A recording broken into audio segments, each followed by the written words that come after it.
Hello everyone, welcome to Okul, India के सबसे affordable learning platform में आप सभी लोगों का एक बार फिर से बहुत बहुत स्वागत है। हम लोग अपने इस certificate physical and human geography bye GC Leong के कोर्स को डिस्कस कर रहे हैं। चैप्टर नंबर 24 इस बुक का आज हम लोग स्टार्ट करेंगे, जो है cool temperate eastern margin Laurentian climate, है ना। यानी कि cool temperate eastern margin climate है, जिसको लॉरेंशियन टाइप ऑफ क्लाइमेट भी बोलते हैं। तो पार्ट 1 के साथ हम लोग इसको स्टार्ट करेंगे और इस लेक्चर में हम लोग डिस्ट्रीब्यूशन देखेंगे और थोड़ा सा क्लाइमेट के बारे में देखेंगे। इसके बाद जो नेचुरल वेजिटेशन वाला पार्ट है या इकोनॉमिक डेवलपमेंट, इकोनॉमिक एक्टिविटीज़ वाला जो पार्ट है, उसको हम लोग आगे आने वाले लेक्चर्स में कवर करेंगे। तो आगे बढ़ने से पहले मैं आप सभी लोगों से एक बार फिर से रिक्वेस्ट करना चाहूँगा कि जो लोग इस कोर्स को, इस वीडियो सीरीज़ को फॉलो कर रहे हैं, जिनको ये पसंद आ रही है, वो ज़्यादा से ज़्यादा वीडियोज़ को लाइक करें, ज़्यादा से ज़्यादा शेयर करें अपने दोस्तों के साथ, कलीग्स के साथ, ताकि हमारे इन कोर्सेज़ का जो फ़ायदा है वो ज़्यादा से ज़्यादा लोगों तक पहुँच सके। और बाकी जो लोग चैनल पर नए हैं, जिन्होंने चैनल को अभी तक सब्सक्राइब नहीं किया है, मैं उन लोगों से भी रिक्वेस्ट करूँगा कि आप लोग चैनल को ज़रूर सब्सक्राइब कर लें और बेल आइकन प्रेस करना ना भूलें, ताकि हमारी तरफ से जब भी कोई नया वीडियो पोस्ट हो तो उसका नोटिफिकेशन आप लोगों से मिस ना हो और वो आपको मिल जाए।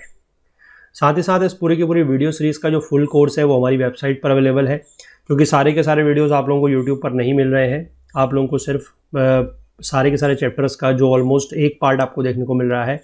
बाकी सारे के सारे वीडियोस अगर आप देखना चाहते हैं, वो भी बिना किसी ऐड वगैरह के, यानी कि ad free videos, 100% ad free, तो उसके लिए नीचे डिस्क्रिप्शन में लिंक दिया हुआ है, उसके थ्रू जाके आप लोग एनरोल कर सकते हैं। काफ़ी अफोर्डेबल रेट्स में वो कोर्स आप लोगों के लिए प्रोवाइड कराया जा रहा है और पूरी 2 साल की वैलिडिटी आपको उस कोर्स में देखने को मिलेगी। तो चलिए हम लोग अपना डिस्कशन इस चैप्टर के साथ, that is chapter number 24, cool temperate eastern margin climate, Laurentian type of climate भी जिसको बोलते हैं, पार्ट 1 के साथ स्टार्ट करते हैं। देखिए, the cool temperate eastern margin, that is the Laurentian type of climate. अब यहाँ से भी आप फिर से वैसी एज यूजुअल जैसे हम लोग करते हैं कि टेम्परेट में है, मतलब ये ट्रॉपिक ऑफ कैंसर से ऊपर वाला रीजन होगा, है ना, जो टेम्परेट रीजन होता है वहाँ पर, नीचे नहीं है। ये भी ध्यान रखेंगे कि नॉर्दर्न हेमिस्फीयर में ही ये भी है, साउदर्न हेमिस्फीयर में ये भी नहीं है, है ना। क्यों नहीं है उसका भी रीजन मैं आपको बता दूंगा। इसके बाद ईस्टर्न साइड में रहेगा, है ना, ईस्टर्न साइड में रहेगा और लॉरेंशियन टाइप ऑफ क्लाइमेट भी इसको बोलते हैं। तो डिस्ट्रीब्यूशन की अगर हम बात करें, the cool temperate eastern margin, that is your Laurentian climate, is an intermediate type of climate between the British and the Siberian type of climate, है ना। हमने एक ब्रिटिश टाइप ऑफ क्लाइमेट देखा था आपके चैप्टर नंबर 22 में, last to last chapter में हमने बात करी थी इसकी, जो आपका बेसिकली ब्रिटिश में या फिर जो आपका नॉर्थ वेस्टर्न यूरोप वाला रीजन था वहाँ पर होता है। और उसके बाद पिछले चैप्टर में हम लोगों ने बात करी थी कूल टेम्परेट कॉन्टिनेंटल क्लाइमेट की, जो कि साइबेरियन टाइप ऑफ क्लाइमेट भी कहलाता है ना। वो आपके यूरेशिया वाली पूरी की पूरी बेल्ट है और उसके बाद जो आपके कनाडा वाली, फ्लोरिडा वाली बेल्ट है पूरी की पूरी, वहाँ पर रहेगा, है ना। ये चीज़ हमने पिछले लेक्चर में देखी है। तो ये इन दोनों के बीच का क्लाइमेट है। It has features of both the maritime and the continental climate. तो इसमें मैरीटाइम क्लाइमेट जो है, मैरीटाइम मतलब जो वाटर बॉडीज के पास होगा, है ना, उसका भी इफेक्ट देखने को मिलेगा। और साथ ही साथ जो कॉन्टिनेंटल क्लाइमेट होता है, जो हमने पिछले लेक्चर में देखा था, पिछले चैप्टर में, जिसमें पूरा का पूरा जो एरिया है वो विद इन द कॉन्टिनेंट है, वहाँ पर जो आपका वाटर बॉडीज का इन्फ्लुएंस या मैरीटाइम इन्फ्लुएंस है वो बहुत ही कम था या ना के बराबर था, है ना। तो ये उन दोनों के बीच का रहेगा। तो ये नीचे फिगर में दिया गया है that the Laurentian type of climate is found only in 2 regions, सिर्फ और सिर्फ 2 ही रीजन में पाया जाता है। इसलिए मैंने बोला कि सिर्फ नॉर्दर्न हेमिस्फीयर में है, साउदर्न हेमिस्फीयर में नहीं है। एक तो आपका हो जाएगा नॉर्थ ईस्ट नॉर्थ अमेरिका, यानी कि अगर आप नॉर्थ अमेरिका का जो कॉन्टिनेंट है उसमें देखेंगे तो उसके उत्तर पूर्व में, नॉर्थ ईस्टर्न में, है ना, और साथ ही साथ नॉर्थ ईस्ट यूएसए में। तो नॉर्दर्न अमेरिका का जो ये नॉर्थ ईस्टर्न पोर्शन है, वहां पर आपका कनाडा का कुछ ईस्टर्न पोर्शन आ जाएगा।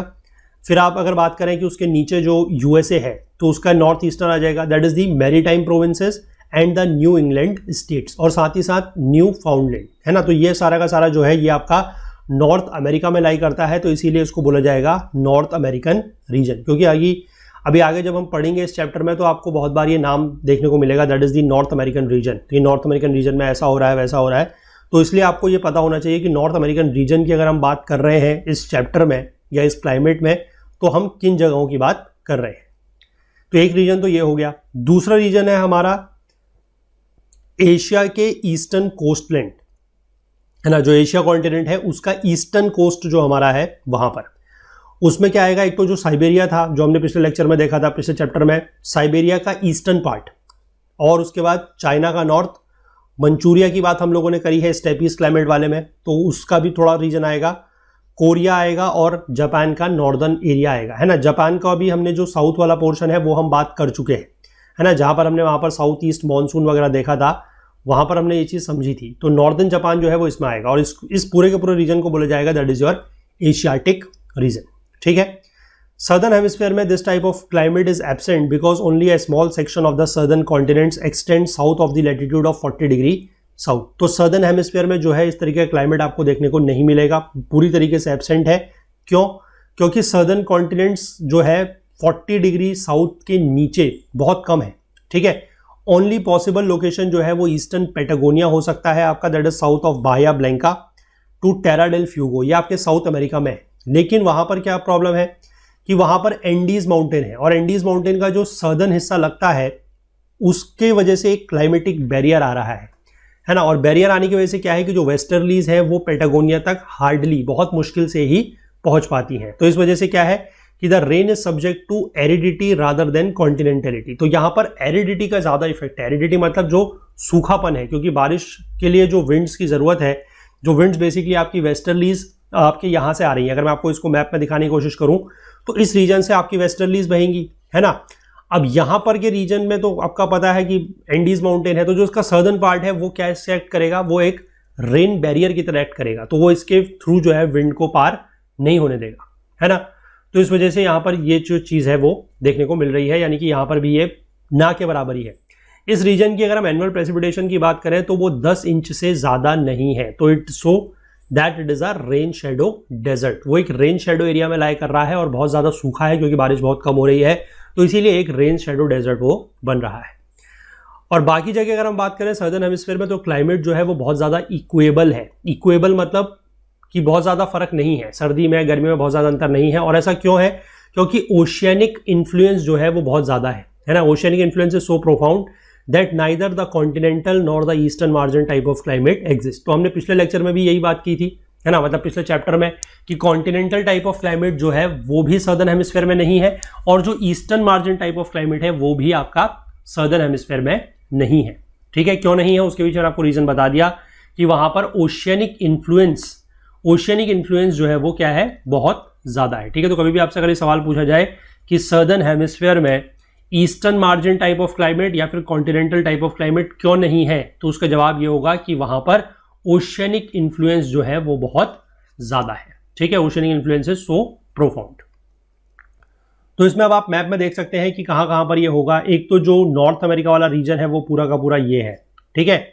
आपका ईस्टर्न कनाडा हो गया, आपका नॉर्थ ईस्ट यूएसए हो गया, आपका न्यू फाउंडलैंड हो गया, आपके न्यू इंग्लैंड स्टेट हो गए, वो सारे के सारे यहाँ पर है। उसके बाद दूसरा वाला रीजन आपका आ जाएगा ये वाला, यानी कि साइबेरिया का ईस्टर्न साइबेरिया, चाइना का नॉर्थ, ठीक है। कोरिया आ जाएगा आपका नॉर्दर्न जापान आ जाएगा, आपका जो मंचूरिया वाला रीजन है वो आ जाएगा, वो सारा का सारा यहाँ पर आ जाएगा। तो सिर्फ और सिर्फ यही 2 रीजन है जहां पर इस तरीके का क्लाइमेट देखने को मिलता है। हम इससे पहले इस वाले रीजन की बात कर चुके हैं, ये नीचे वाले रीजन की हम लोग बात कर चुके हैं, उसके साथ हमने ये साउथ जापान जो था वो भी लिया था, ठीक है। वो दूसरे तरीके का क्लाइमेट था। अगर आप लोगों को याद है या आप लोग पढ़ रहे हैं तो ये कौन सा क्लाइमेट है वो आप मुझे नीचे कमेंट सेक्शन में बताइएगा। तो आई होप कि लोकेशन वाइज और डिस्ट्रीब्यूशन आपको इस क्लाइमेट का बहुत अच्छे से समझ में आ गया होगा।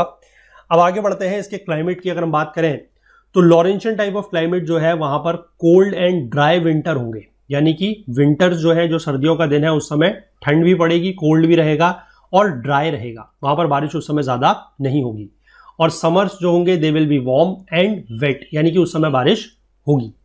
विंटर टेम्परेचर जो है मे बी वेल बिलो, ये वर्ड जो है दैट विल बी बिलो, ठीक है, इसको बिलो कर लेंगे, दैट इज BELOW, यानी कि winter temperatures may be well below freezing point, यानी कि सर्दियों में जो टेम्परेचर है वो फ्रीजिंग पॉइंट से भी काफी नीचे होता है, और इसीलिए स्नो जो है, snowfall to a quite a depth, यानी कि स्नोफॉल जो है वो काफी ज्यादा होता है और बहुत ज्यादा मात्रा में होता है। Summers are as warm as the tropics, और समर जो है यहाँ पर ट्रॉपिक्स के बराबर लगभग गर्म होते हैं, 70 to 80 डिग्री फ़ारेनहाइट तक टेम्परेचर पहुंचता है। And if it were not the cooling effect of the offshore cold currents from the Arctic, the summer might be even hotter. तो थोड़ा बहुत क्या होता है कि जो ऊपर वाला रीजन है ना, जो यहाँ से ऊपर वाला रीजन है, यहाँ से कुछ आर्कटिक के रीजन में, मतलब ये आर्कटिक जो सर्किल है यहाँ से इसके ऊपर वाले रीजन से कुछ कोल्ड विंड्स आती हैं, है ना। उस कोल्ड विंड्स की वजह से थोड़ा बहुत टेम्परेचर कम है। अगर मान लीजिए ये कोल्ड विंड भी नहीं आती, है ना, दिस इज योर आर्कटिक, अगर कोल्ड विंड नहीं आती तो फिर क्या होता कि और ज़्यादा गर्म यहाँ पर देखने को मिल सकता था। Though rain falls throughout the year there is a distinct summer maximum. हालांकि अभी हम देखेंगे कि बारिश जो है वो हो रही है साल भर, मतलब ये हम ओवरऑल बात कर रहे हैं, ठीक है। अभी हम ये जो मेरी नॉर्थ अमेरिका वाला रीजन है और जो ये एशिया वाला रीजन है उसकी अलग अलग बात करेंगे, लेकिन इन जनरल अगर हम बात करें तो बारिश लगभग साल भर हो रही है और समर में ज़्यादा है, तो समर में मैक्सिमम है। From the easterly winds from the oceans, है ना, ओशियन से जो ईस्टर्ली विंड्स आएंगी। अब यहाँ पर ईस्टर्ली कैसे बहेंगी, क्योंकि देखिए गर्मियों के दिनों में क्या होगा कि ये जो लैंड का पोर्शन है वो ज़्यादा गर्म हो जाएगा, है ना, ये लैंड का पोर्शन गर्म हो जाएगा और वाटर कंपेरेटिवली कम गर्म होगा। तो यहाँ से कुछ इस तरीके की लोकल विंड्स बहनी शुरू हो जाएंगी, है ना, तो वहाँ पर थोड़ा बहुत बारिश होगी। सिमिलरली यहाँ पर भी वही होगा, ये लैंड का पोर्शन है तो गर्मियों में ज़्यादा गर्म हो जाएगा compare to this water body, एक थोड़ा ठंडी होगी तो फिर यहाँ से विंड ऐसे ब्लो करनी शुरू करेगी। तो इस वजह से ये कुछ ईस्टर्ली विंड्स यहाँ पर गर्मियों में देखने को मिलेंगी। इसके बाद अगर हम एनुअल प्रेसिपिटेशन की बात करते हैं तो वो 30 से 60 इंच है ओवरऑल, ठीक है, जिसमें से 2/3 आपको गर्मियों में ही देखने को मिलेगा। तो समर में इसीलिए मैक्सिमम बोला गया है कि गर्मियों में ज़्यादा बारिश हो रही है। विंटर कंपैरेटिवली ड्राई यहाँ पर रहेगा और ठंडा रहेगा, क्योंकि winds are dry westerlies that blow out of the continental interiors. अब देखिए वेस्टर्ली जो है वो आपकी इस डायरेक्शन में बहेंगी, ठीक है, लेकिन वेस्टर्लीज यहां तक पहुंचते पहुंचते तो पहले ये कॉन्टिनेंट को पार करेंगी और कॉन्टिनेंट से अगर वो पार करेंगी तो वो तब तक क्या हो चुकी होंगी, ड्राई हो चुकी होंगी, है ना। एक तो ये रीजन है, और अगर इस वाले रीजन की आप बात करें एशियाटिक रीजन की, तो यहां पर तो वैसे भी आप समझ रहे हैं कि वेस्टर्न साइड में दूर दूर तक कोई वाटर बॉडी है नहीं। अगर यहां से आप सपोज करते हैं कि वेस्टर्ली बहती है तो यहां तक पहुंचते पहुंचते तो वो काफी ज्यादा ड्राई हो चुकी होंगी, है ना, तो इसलिए यहां पर भी जो है विंटर में बारिश नहीं होगी। आई होप क्लियर है। अब इसके बाद हम क्या करेंगे, we will now closely examine details of variations of the Laurentian type of climate between the North American region and the Asiatic region. तो ये तो मैंने आपको जो बातें बताई ये इन जनरल थी। अब हम ये नॉर्थ अमेरिका रीजन और एशियाटिक रीजन को अलग अलग देखेंगे। तो सबसे पहले अगर हम नॉर्थ अमेरिका रीजन की बात करते हैं तो वहां पर क्या लिखा है, the most remarkable characteristic of the Laurentian climate of the North American reason is uniformity in precipitation. मतलब कि ये एक इसका बहुत ही यूनिक फीचर है या यूनिक कैरेक्टरिस्टिक है कि यहां पर बारिश जो है वो लगभग यूनिफॉर्म है। अबाउट 3 से 4 इंच की बारिश हर महीने हो रही है, ठीक है, ये आप इस मैप में देख भी सकते हैं कि 3 से 4 महीने की बारिश, 3 से 4 इंच की बारिश जो है वो लगभग हर महीने है और कहीं पर भी बहुत ज़्यादा आपको चेंज देखने को नहीं मिल रहा है। थोड़ा सा लेट समर के टाइम पर मैक्सिमम देखने को मिलेगा, लेकिन एज सच हम इसको यूनिफॉर्म ही मान के चल सकते हैं। न्यूयॉर्क की अगर हम बात करें, जो यहाँ पर इन्होंने डेटा दिया है, दिस इज फॉर न्यूयॉर्क, इसका एनुअल प्रेसिपिटेशन है लगभग 41 इंच के आसपास और इसका जो वेटेस्ट मंथ है वो है जुलाई एंड अगस्त, ठीक है। सबसे ज़्यादा बारिश आप यहाँ पर देख सकते हैं, this is your July, this is your August. लगभग 4.2 इंच के आसपास बारिश इन दोनों महीनों में हो रही है और बाकी ओवरऑल इसमें लगभग 41 इंच के आसपास बारिश होती है पूरे साल में मिला के। No month is really dry, कोई भी महीना ऐसा नहीं है जब बहुत ज़्यादा सूखा है, मतलब वाकई में कोई भी सूखा महीना नहीं है, क्योंकि हर महीने थोड़ा बहुत बारिश तो हो रही है। जो ड्राइएस्ट मंथ है, ड्राइएस्ट मतलब कंपेरेटिवली अगर हम बात करें जिस महीने में सबसे ज़्यादा सूखा पड़ रहा है या आप कह सकते हैं कि सबसे कम बारिश हो रही है, वो कौन सा दिख रहा है आपको, क्लियरली यहाँ पर दिख रहा है, दिस इज नवंबर, है ना। इसमें 2.5 इंच की रेन तो इसमें भी हो रही है। तो अब आप खुद बताइए कि जब सबसे ज़्यादा बारिश हो रही है तो वो 4.2 इंच है, जो सबसे कम बारिश हो रही है वो भी 2.5 है। तो क्या हम ये कहेंगे कि 4.2 में बहुत ज़्यादा बारिश हो गई या 2.5 में बहुत कम बारिश हो गई? ऐसा नहीं है ना, क्योंकि मैक्सिमम और मिनिमम में बहुत ज़्यादा डिफरेंस नहीं है।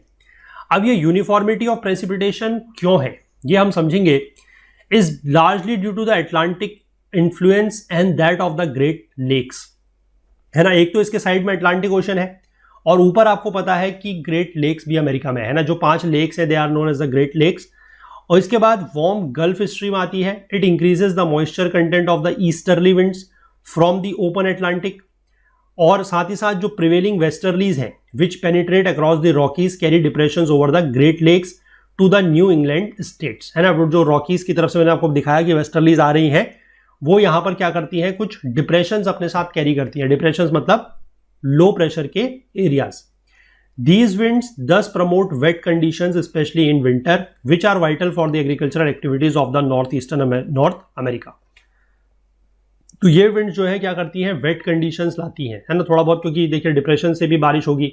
उसके बाद जो यहाँ पर मैंने आपको विंटर के समय पे बता रहा हूँ कि ईस्टर्ली विंड्स हैं, तो ये ईस्टर्ली विंड्स क्या कर रही हैं, जो ये मतलब जो गल्फ स्ट्रीम आ रहा है वो ईस्टर्ली विंड्स को थोड़ा सा क्या कर रहा है, उसके मॉइस्चर कंटेंट को बढ़ा रहा है ना। और साथ ही साथ जो ये प्रिवेलिंग वेस्टर्लीज आ रही हैं वो रॉकीज माउंटेन को पेनिट्रेट करेंगी थोड़ा बहुत, मतलब ऊपर जाएंगी, फिर उसके नीचे आएंगी, फिर साथ ही साथ डिप्रेशन कैरी कर रही हैं, और वहां से वो ग्रेट लेक्स के ऊपर जाएंगी, थोड़ा बहुत मॉइस्चर कैरी करेंगी, तो उससे क्या होगा, थोड़ा बहुत यहाँ पर बारिश हो सकती है। तो इसलिए वेट कंडीशन जो है वो विंटर में बन रहा है, जो कि एग्रीकल्चरल एक्टिविटीज के लिए बहुत ज्यादा बढ़िया है। इसके बाद यहाँ पर दो करंट जो है वो मिलेंगे, एक तो वार्म करंट आएगा नीचे की तरफ से, दैट इज गल्फ स्ट्रीम, और दूसरा ऊपर की तरफ से कोल्ड लेब्राडोर करंट आएगा। On the coastal waters of new फाउंडलैंड produces dense mist and fog and give rise too much precipitation. ये एक बहुत इंपॉर्टेंट कंसेप्ट है जो आपको यहां से सीखने को मिलेगा।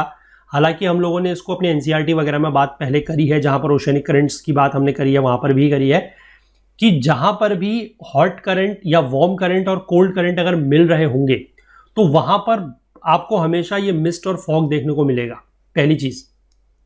और दूसरी चीज, ऐसी जगह जो है, ऐसे places, they are very good fishing grounds, है ना। यहां पर फिशेस वगैरह जो है वो बहुत ज्यादा मात्रा में पाई जाएंगी। अभी हम आगे जाके देखेंगे कि ये जो एरिया है ये one of the most developed fishing area है, और यहाँ की जो लोगों की एक्टिविटी है, जो इकोनॉमिक एक्टिविटी है, वो भी काफी हद तक फिशिंग के ऊपर ही निर्भर है। तो ये चीज को आपको ध्यान रखना है ना। करंट के बारे में आप लोगों को पता है कि अगर हम यहाँ की बात करें, अगर मैं इस चीज को रब करूं यहाँ से, और यहाँ पर अगर मैं आपको दिखाऊं तो आपको पता है कि ऐसे करके गल्फ करंट जाती है ना, this is your gulf current या गल्फ स्ट्रीम, और ऊपर की तरफ से आपकी क्या आती है, लेब्राडोर करंट। चलिए मैं इसको दूसरे कलर से अगर बनाने की कोशिश करूं सो दैट कि आपको अंतर पता लग जाएगा, है ना। ये न्यू फाउंडलैंड है, इसके यहां से आप देखेंगे तो गल्फ आ रहा है, और यहां ऊपर की तरफ से लेब्राडोर आ रहा है। Labrador is a cold current, क्योंकि ऊपर की तरफ से आ रहा है पोल्स की तरफ से। गल्फ जो है वो इक्वेटर की तरफ से जा रहा है, तो वो वार्म करंट होगा। तो जहां पर ये दोनों मिलेंगे वहां पर क्या होगा, बहुत बढ़िया फॉग वगैरह होगा, फिशिंग ग्राउंड वगैरह यहां पर देखने को मिलेगा। तो आई होप ये कंसेप्ट भी आप लोग यहां से सीख गए होंगे। वैसे मैंने पहले डिस्कस किया हुआ है, जो लोग मेरे साथ ज्योग्राफी को काफी पहले से एनसीईआरटी के साथ से पढ़ रहे हैं तो उनको चीजें पता होंगी। अगर किसी को नहीं पता है तो बहुत अच्छी बात है, आप यहां पर वो चीज सीख गए, ठीक है। अब सेंट जोन्स इस capital has as much as 54 inch of annual precipitation, और ऐसा कहा जाता है कि Newfoundland experiences more drizzles than any other part of the world. Drizzle मतलब जो हल्की हल्की बारिश होती है, बूंदाबांदी। तो यानी कि ये कहा जाता है कि न्यू फाउंडलैंड में पूरे वर्ल्ड के कंपैरिजन में अगर हम बात करें तो सबसे ज्यादा ड्रिजल्स जो होती हैं वो यहीं पर होती है। बहुत ज्यादा हैवी रेनफॉल की बात मैं नहीं कर रहा हूं, देयर इज ओनली ड्रिजल। अब इसके बाद क्या है कि समर के टाइम पर जो वेस्टर्लीज हैं they bring less depressions and extend their continental influence to the coast. Summer के टाइम पर क्या होगा कि वेस्टर्लीज जो है वो ज्यादा डिप्रेशन कैरी नहीं करेंगे, और जो कॉन्टिनेंटल इन्फ्लुएंस है वो कोस्ट तक भी देखने को मिलेगा, क्योंकि मैंने बताया कि वेस्टर्लीज की वजह से यहाँ पर बारिश होगी नहीं, क्योंकि वेस्टर्लीज बन जाएंगी आपके ईस्टर्न मार्जिन तक पहुंचते पहुंचते काफी ज्यादा ड्राई। टेम्परेचर जो है वो नॉर्मली समर में हाई रहेंगे। न्यूयॉर्क का जो मीन जुलाई का टेम्परेचर है वो लगभग 74 डिग्री फ़ारेनहाइट है, और कभी कभी वो 90 डिग्री फ़ारेनहाइट तक भी चला जाता है। एक बार की बात है, 7 अगस्त 1918 यानी कि आज से 100-103 साल के पहले एब्सोल्यूट मैक्सिमम जो था वो लगभग 104 डिग्री फ़ारेनहाइट तक पहुंच गया था, जो कि बहुत ज़्यादा है। और ऐसा high temperature in a cool temperate maritime region where the relative humidity is high can be very trying. यानी कि यहाँ पर एक तो क्या है, रिलेटिव ह्यूमिडिटी बहुत हाई है। क्यों? क्योंकि ये कॉन्टिनेंटल एरिया तो है नहीं, कोस्ट के पास है ना, तो ह्यूमिडिटी अपने आप हाई होगी, और साथ में टेम्परेचर भी इतना ज्यादा। तो इस तरीके का जो क्लाइमेट है वो काफी ज्यादा ट्राइंग हो गया। ट्राइंग मतलब वही डिफिकल्ट टू डील, जिसको झेलना बहुत ज्यादा मुश्किल हो रहा था। अब इसके बाद prolonged heat waves cause discomfort and frustration in crowded cities, क्योंकि हीट वेव्स वगैरह चलेंगी, जब इतनी ज्यादा गर्मी होगी तो उससे लोगों को डिस्कम्फर्ट हो रहा था और फ्रस्ट्रेशन भी हो रहा था। विंटर की अगर हम बात करते हैं तो temperature drops and snow falls. Winter में क्या होगा, टेम्परेचर कम हो जाएगा और बर्फ गिरेगी। न्यूयॉर्क में 2 महीने ऐसे हैं जब बिलो फ्रीजिंग पॉइंट टेम्परेचर रहता है और इसकी जो एनुअल टेम्परेचर की रेंज है वो 43 डिग्री फ़ारेनहाइट तक है।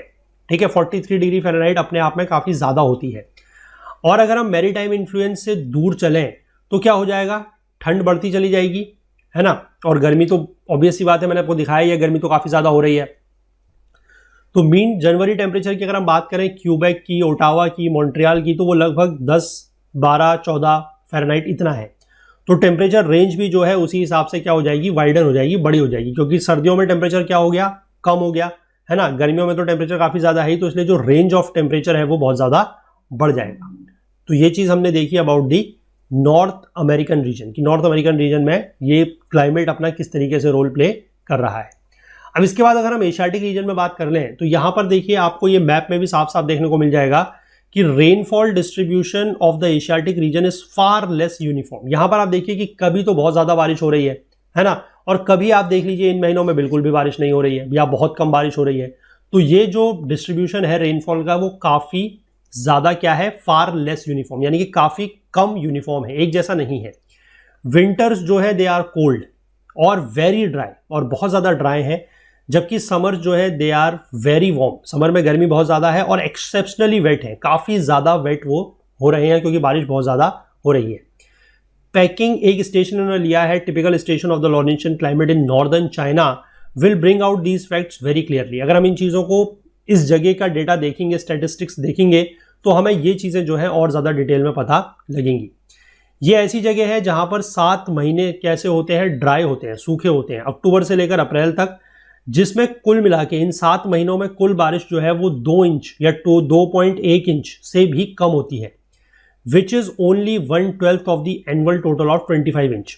यानी कि साल भर में 25 इंच बारिश हो रही है और 7 महीने ऐसे हैं जिनमें कुल मिला के, टोटल मिला के 2.1 इंच ही रेनफॉल हो रहा है, तो बहुत कम है। जो बाकी रिमेनिंग 5 मंथ्स हैं उसमें ज़्यादा बारिश होगी, receive more than a inch a month, यानी कि हर महीना कोई ना कोई ऐसा होगा जिसमें मिनिमम 1 इंच तो बारिश होगी। और जुलाई की अगर हम बात करें तो सबसे ज़्यादा बारिश यहाँ पर देखने को मिल रही है, दैट इज 9.4 इंच तक। यही चीज़ मैंने आपको यहाँ पर डायग्राम में दिखाई है। इसके बाद अगर हम देखें तो rainfall regime is in fact similar to that of the tropical monsoon type in India, where the whole year's rainfall is concentrated in the 3 summer months. यानी कि अगर हम ये कहें या हम इसका कंपैरिजन अगर इंडिया में जो मानसून टाइप ऑफ क्लाइमेट है उससे अगर कंपेयर करें तो हमें ये चीज़ साफ पता लगेगी कि यहाँ का जो रेनफॉल रिजीम है या जो रेनफॉल का पैटर्न है वो कहीं ना कहीं इंडिया में जो मानसून होता है उसी से मिलता जुलता है, उसी के जैसा है ना। क्योंकि इंडिया में भी यही होता है कि जब गर्मी पड़ती है तो 2-3 महीने में ही पूरी की पूरी साल भर की बारिश हो जाती है, बाकी समय पर बारिश ज़्यादा होती नहीं है ना। तो सिमिलर चीज़ जो है वो यहाँ पर भी हो रही है। इसके बाद जो माउंटेनियस इंटीरियर है चाइना के, has such pronounced continental effects that the intense heating in summer creates a region of extreme low pressure and moisture laden winds from the Pacific Ocean and the South Sea of Japan blows in as southeast monsoon। मैंने जो आपको figure में बताया था वही चीज़ है ये, कि यहाँ पर क्या हो रहा है कि इस गर्मियों के दिनों में जो कॉन्टिनेंटल इफेक्ट है वो बहुत ज़्यादा होगा, और उससे क्या होगा, जब गर्मी पड़ेगी तो यहाँ पर बन जाएगा एक्सट्रीम लो प्रेशर का रीजन। और कंपैरेटिवली अगर हम बात करें तो उसके साइड में वाटर बॉडीज हैं, एक तो पैसिफिक ओशन जो बड़ी है, या फिर जो छोटी है दूसरी वो है सी ऑफ जापान। तो यहां से क्या होगा, मॉइस्चर लेडन विंड्स, यानी कि विंड जो है वो मॉइस्चर कैरी करते हुए साउथ ईस्ट मानसून बन के यहां से अंदर जाएंगी, मतलब इस डायरेक्शन में ऐसे करके अंदर की तरफ को जाएंगी। लॉरेंशियन टाइप ऑफ क्लाइमेट को हम यहां पर कूल टेम्परेट मानसून क्लाइमेट भी बोल सकते हैं। ठीक है, कूल टेम्परेट मानसून क्लाइमेट भी बोल सकते हैं, क्योंकि ये भी एक तरीके से मानसून में जैसे होता है वैसा ही हो रहा है। It has a very long and cold winter, यहाँ पर जो सर्दियाँ हैं वो काफ़ी लंबे समय तक चलती हैं और बहुत ठंडा भी होता है, और एनुअल रेंज ऑफ टेम्परेचर जो है वो भी बहुत ज़्यादा है। अगर हम मीन जुलाई की बात करें, पैकिंग की, जो ये पैकिंग जगह दी गई थी उसका जुलाई का मीन टेम्परेचर है 79 डिग्री फ़ारेनहाइट और जनवरी का है सिर्फ 24 डिग्री फ़ारेनहाइट। तो टेम्परेचर रेंज कितनी हो गई, लगभग आपकी 55 डिग्री फ़ारेनहाइट के आसपास। जो ड्राई कोल्ड विंड है that blows out of the heart of Asia in winter carries fine yellow dust and deposits it as a thick mantle of loess. Loess मतलब एक तरीके की सैंड वगैरह होती है in Shansi, Shensi and other neighbouring provinces at the bend of the Huang Ho. यानी कि ये जस्ट उल्टा है।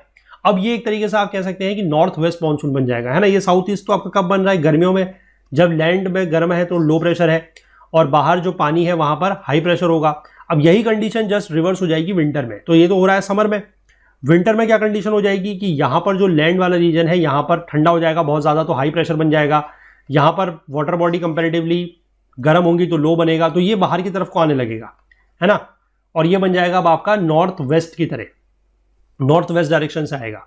तो ये अपने साथ कुछ सैंड वगैरह कैरी करेगा और उसको जो हुआंगो रिवर का बेंड है, जहां पर हुआंगो रिवर मुड़ती है, वहां पर ये उसको क्या करेगा, वहां पर ये उसको डिपॉजिट करता चलेगा, जो सैंड वगैरह अपने साथ ये लेके आएगा वहां से वो। Much of the winter precipitation in northern China, Korea and Hokkaido Japan is in the form of snow. तो यहाँ पर जो विंटर में प्रेसिपिटेशन होता है, विंटर में बारिश नहीं है, जो विंटर में प्रेसिपिटेशन हो रहा है वो ज़्यादातर आपके कहाँ पर, नॉर्दर्न चाइना, कोरिया या जापान के होकाइडो में, वो बर्फ़ के फॉर्म में हो रहा है, स्नो हो रहा है वहाँ पर, है ना। वहाँ पर ऐसा सर्दियों में बारिश नहीं हो रही है। माउंटेनियस डिस्ट्रिक्ट्स की अगर हम बात करें तो स्नो जो है वो काफ़ी ज़्यादा, लगभग 5 से 10 फीट तक बर्फ़ यहाँ पर गिरती है। इसके बाद अगर हम क्लाइमेट ऑफ जापान की बात करें तो it is modified by its insularity. Insularity मैंने आपको वही बताया था, जो वाटर बॉडीज का मैरीटाइम इफेक्ट या मॉडरेटिंग इफेक्ट होता है उसको बोलते हैं। And also by the meeting of the warm and cold ocean currents. यहाँ पर भी 2 ओशन करंट्स मिलते हैं, ठीक है, एक वार्म और एक कोल्ड। तो यहाँ पर भी क्या होगा, अब इतना तो आपको समझ गया जो मैंने आपको पीछे बताया कि जहाँ पर भी ओशन करंट्स मिलेंगे वहाँ पर 2 कंडीशन होगी, एक तो वहाँ पर काफ़ी फॉग वगैरह देखने को मिलेगा और दूसरा वहाँ पर फिशिंग के लिए बहुत बढ़िया कंडीशंस देखने को मिलेंगी। अब इस रीजन में क्या है कि एडिक्वेट रेनफॉल है from both south east monsoon. South east monsoon से तो बारिश आएगी, है ना, लेकिन नॉर्थ वेस्ट मानसून जो होगा उससे भी बारिश आएगी। क्यों? वो इसलिए होगा क्योंकि जो नॉर्थ वेस्ट मानसून है, मैंने आपको हालांकि बताया कि नॉर्थ वेस्ट मानसून लैंड की तरफ से आ रहा है ना, तो वो कैसा होगा, अगर हम जनरली बात करें तो कोल्ड होगा, ड्राई होगा। वो मेनलैंड एशिया से विंड आ रही है तो वो ड्राई तो होंगी, है ना, और सर्दियों के दिनों में आ रही है तो कोल्ड भी होंगी। लेकिन एक वाटर बॉडी को जब वो वापस क्रॉस करेंगी, that is your Sea of Japan, जब वो सी ऑफ जापान को क्रॉस करेगी तो वो वहां से मॉइस्चर उठाएंगी और उसके बाद वहां पर बहुत ज्यादा क्या होगा, रिलीफ, हैवी रिलीफ रेनफॉल या स्नो होगा on the western coast of Japan. यानी कि मैं अगर आपको इसको ऐसे समझाऊं कि हो क्या रहा है, जैसे मान लीजिए ये आपका जापान है, ठीक है, मैं इसको ऐसे पूरा क्लियर मतलब यहां पर ऐसे दिखाता हूं, बाकी आप लोग अपनी एटलस साथ में रखिए, एटलस को आप समझते रहिए उसमें से।